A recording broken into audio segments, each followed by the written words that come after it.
Welcome back to Shane's Main Shop. Today we have a toilet repair to do.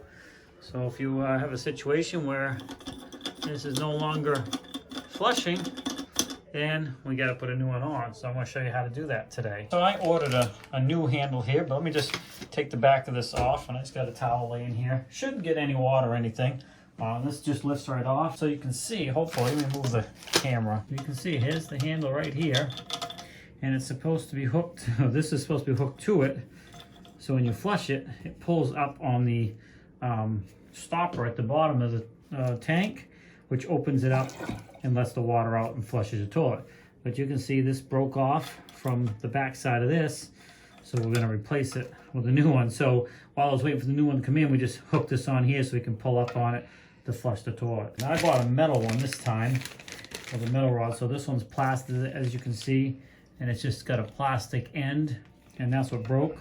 But this one here is metal. It says we're on a toilet tank lever with handle, and this is all it is right here. And we're just going to remove this nut here, because then we're going to feed this through the toilet, the hole there, and we'll take that one off too. Actually, we can do that first. In this case too, you need to know that this is a left-handed thread. Normally you would screw it the other way. They do that so when you're constantly flushing it, it's not unscrewing it. So it's left-handed. Also, you can see where it broke off. So normally you would put this on and turn it this way. That's how you unscrew it. So to put these on, you got to go backwards with it, and then it screws on. So, and the new one should be the same way. So yeah, let's go forward with it like you would clockwise, and then it removes it. So it's an important thing to know. So there's the new nut. There's the washer that goes on the inside. And then what you're going to do is you're just going to take this, feed it through the hole.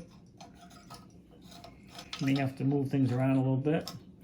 And it's got rubber on this side is here as well. It's going to go up against the tank. We'll remove this tape after. We used the tape to hold that thing from falling in the water. Then you're going to put the gasket back on and against the inside of the tank. Then you're going to take your nut, feed it onto this shaft like this. It's a pretty easy fix.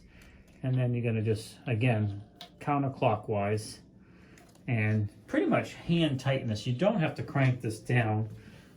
It's just plastic. You're just going to hand tighten it good and snug. And you could use a wrench, but really not necessary.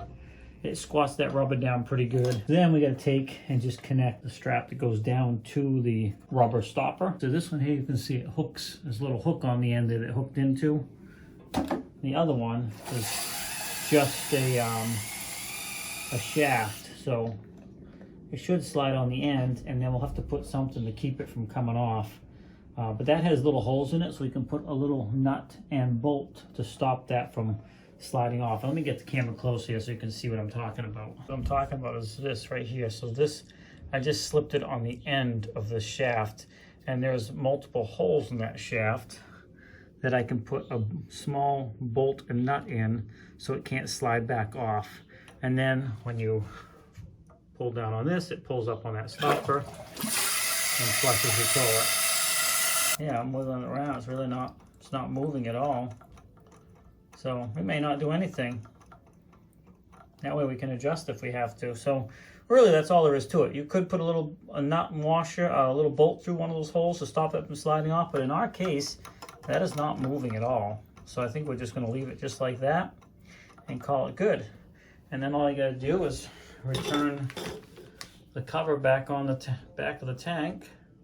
You can see we're on, this is well water. There's a lot of iron in the water. That's why you get all this brown color. It's iron. And then you're just going to return this back to the top. And